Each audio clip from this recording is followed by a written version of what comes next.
Saya ada mengutip uraian dari salah satu pakar hukum tata negara. Beliau itu menyatakan bahwa kalau di Amerika itu delik untuk pemakzulan itu dibagi dua. Nah, di kita ini katanya disebutkan dibagi tiga. Pertama, pelanggaran pidana. Pidananya itu apa? Pengkhianatan terhadap negara, penyuapan, korupsi, dan kejahatan tingkat tinggi lainnya. Itu yang pertama. Yang kedua, pelanggaran etika. Ya, mungkin ini bisa dianggap seperti cawe-cawe, upaya perpanjangan masa jabatan, dan seterusnya. Kemudian gagal, yang ketiga, gagal administrasi. Tidak memenuhi syarat sebagai capres. Memang itu syaratnya ada saat pencalonan.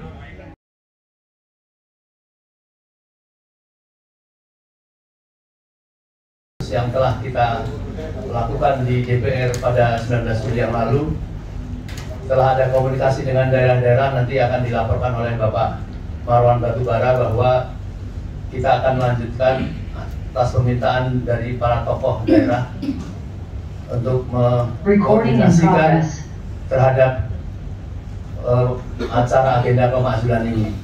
Dan pada siang hari ini, alhamdulillah kita ada narasumber yang cukup berkompeten pada siang hari ini, yaitu insya Allah nanti akan ikut bicara Bapak Profesor Muhammad Amin Rais. Alhamdulillah sudah di tengah-tengah kita.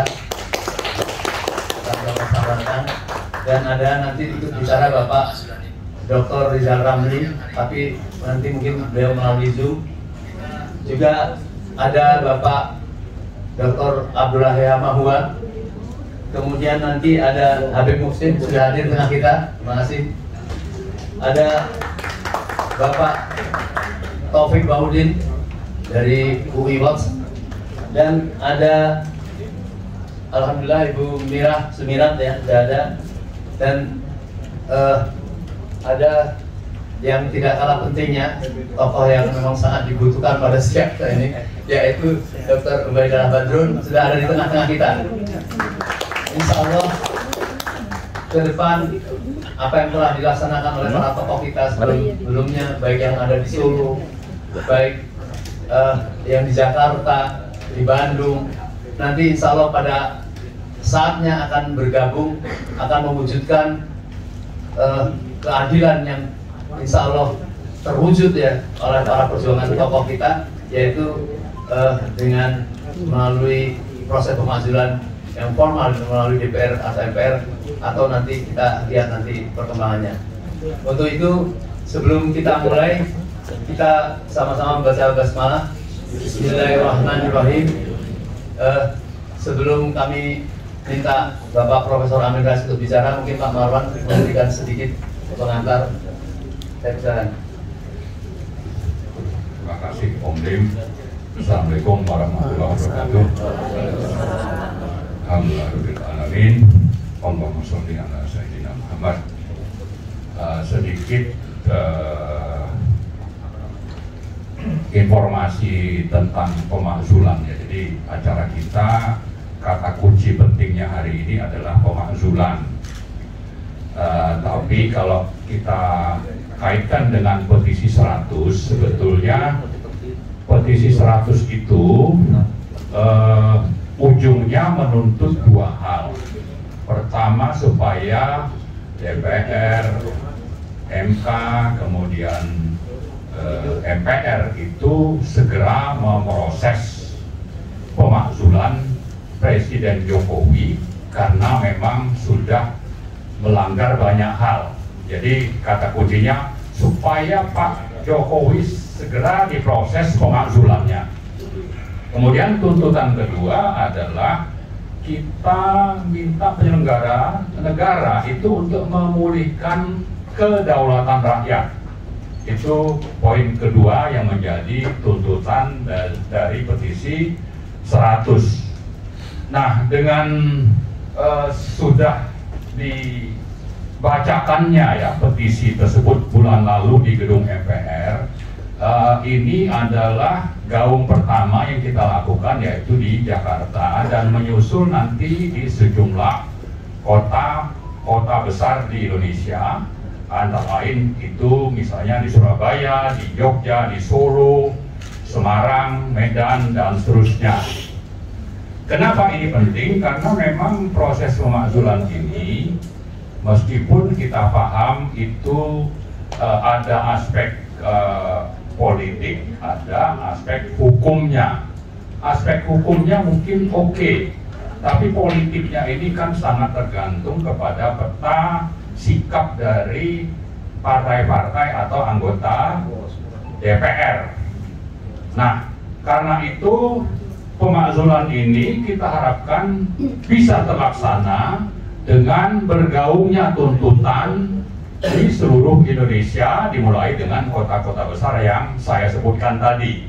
Mungkin tidak dalam waktu dekat, tapi kalau perlawanan ini terus mengalir dari satu kota ke kota lain semakin besar, ya silakan saja sikap politik dari partai-partai itu demikian. Tapi kalau rakyat sudah menuntut, ya maka tidak ada alasan bagi mereka itu untuk bicara hanya politik sehingga pemakzulan itu tidak terlaksana. Ya, jadi kembali saya ingatkan bahwa kita akan terus bersuara bahwa acara-acara seperti ini akan terus berlangsung, dan di sisi lain kita berharap bahwa rakyat itu nanti akan benar-benar menyatakan sikapnya menuntut supaya pemakzulan itu bisa terlaksana. Nah, satu hal mungkin saya perlu membacakan ya, kalau kita bicara pemakzulan itu antara lain diatur salah satunya itu di pasal 7A Undang-Undang Dasar 1945. Biar tidak salah nih saya baca saja. Presiden dan atau wakil presiden dapat diberhentikan dalam masa jabatannya oleh MPR atas usul DPR, baik apabila terbukti telah melakukan pelanggaran hukum berupa pengkhianatan terhadap negara, korupsi, penyuapan, tindak pidana berat lainnya, atau perbuatan tercela, maupun apabila terbukti tidak lagi memenuhi syarat sebagai presiden dan wakil presiden. Nah, saya ada mengutip uraian dari salah satu pakar hukum tata negara.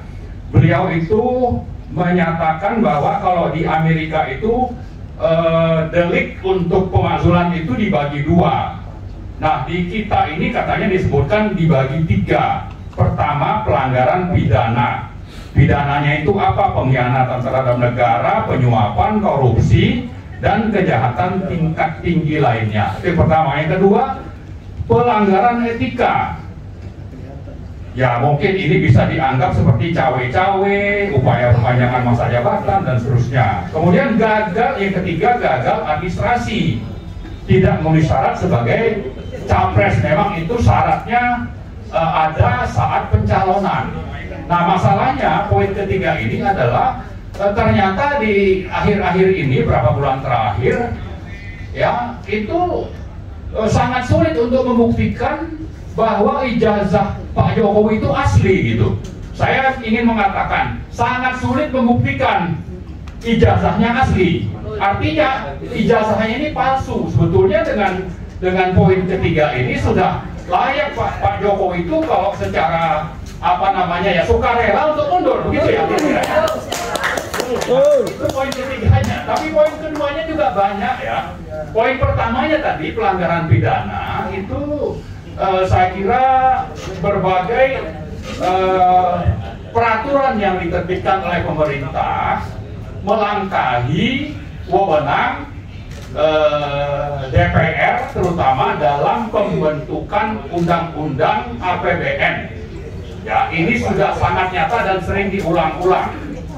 Kemudian menerbitkan Perpu untuk apa? Melangkahi wewenang DPR dan MK dalam penetapan undang-undang Cipta Kerja yang sudah ditolak MK, harus diselesaikan dalam 2 tahun. Itu dilangkahi dengan alasan yang sebetulnya absurd, tidak nyata, tidak ada, hanya mengada-ngada, tapi karena berkuasa mentang-mentang. Maka diterbitkanlah Perpu itu, Perpu tentang Ciptaker. Kemudian saya kira kalau kembali ke alasan untuk pemakzulan ini sebetulnya salah satu yang juga sangat wajar untuk dilakukan pemakzulan. Nah, ada beberapa contoh lain ya. Salah satunya itu tentang Undang-Undang Minerba Nomor 3 2020 dibentuk secara konspiratif. Usulnya itu datang dari pemerintah, dibahas di ruang-ruang tertutup, tapi akhirnya ujungnya adalah merampok aset Minerba milik negara, milik rakyat, yang khusus hanya dari batu bara saja itu nilainya antara 3.000 sampai 7.000 triliun. Siapa yang merampok? Ya oligarki, di mana yang diuntungkan itu adalah para kontraktor pemegang yang namanya sebelumnya itu kontrak karya atau PKP 2B. Lalu belakangan berubah menjadi izin. Bahkan yang mempunyai izin pun otomatis dapat perpanjangan. Menurut konstitusi sebetulnya ini harus dikembalikan kepada negara, lalu dibahas oleh pemerintah dan DPR, dan menurut pasal 33 ini mestinya dikelola oleh BUMN. Nah, itulah yang dirampok. Nah, terakhir sekali adalah tentang polemik pendapatan negara yang meningkat menurut Pak Jokowi dari hilirisasi mineral. Ya, diklaim sangat besarnya itu dari 500 triliun rupiah di 2022. Nah, ini sebetulnya di samping untuk pencitraan, tapi juga ini adalah kebohongan publik yang sangat nyata. Sehingga kalau kita kembali tadi ke delik, ini sudah tidak punya etika, ya, tidak ada etikanya nih melakukan politik pencitraan, bilang dapat penerimaan negara besar dari 510 triliun, tapi faktanya itu sangat minim, hanya mungkin 10% maksimum. Kenapa bisa seperti itu? Karena Pak Jokowi sendiri yang menerbitkan peraturan tentang tax holiday. Pak Luhut yang membiarkan TKA Cina masuk dan menggunakan visa kerja, sehingga pemerintah itu tidak dapat memungut kewajiban kalau ada pekerja di sini itu bayar iuran. Ada aturannya, tapi itu tidak bayar. Kenapa? Karena mereka datang dengan visa kerja, misalnya seperti itu. Nah, banyak hal-hal lain, sehingga ini soal pencitraan 510 triliun ini ya, kita harus mendukung Faisal Basri datang dengan berbagai fakta bahwa salah satu yang disebutkan adalah PPh badannya meningkat. Begitu menurut Pak Jokowi. Masih saya catat itu statementnya waktu meresmikan LRT ya, dikatakan bahwa ada PPh badan. Tapi di sisi lain, waktu membangun smelter, pemerintah memberikan yang namanya tax holiday. Tax holiday itu salah satunya PPh badan itu 0 sampai berapa? 15 tahun minimal. Jadi tidak ada sebetulnya yang diklaim oleh Pak Jokowi itu. Nah, saya kira itulah beberapa hal bahwa memang ini sudah waktunya kita untuk bersuara, bergerak agar pemakzulan itu benar-benar terwujud, dan kita berharap juga ada perubahan peta politik di DPR, sehingga kalau dibutuhkan proses itu mulai dari DPR, jumlah anggotanya atau anggota DPR-nya cukup, lalu kalau mereka segera bersidang disampaikan ke MK, MK kembalikan kepada MPR, maka harapan kita mudah-mudahan dalam sebulan ke depan ini Pak Jokowi benar-benar lengser. Saya kira itu saja. Terima kasih. Assalamualaikum warahmatullahi wabarakatuh. Ini tadi hanya sebagian kecil dari butir-butir petisi 100 yang sudah disampaikan, dan tentu tidak akan cukup waktunya untuk menguraikan begitu banyaknya pelanggaran konstitusi Bapak Mr. Presiden Jokowi ini yang sudah sangat layak untuk dimakzulkan menurut para tokoh. Saya persilakan kepada para narasumber hari ini, apakah mau menambahkan atau mau menurut Pak Amin tinggal ngegong aja. Kami persilakan pada Bapak Profesor Amin Rais untuk menyampaikan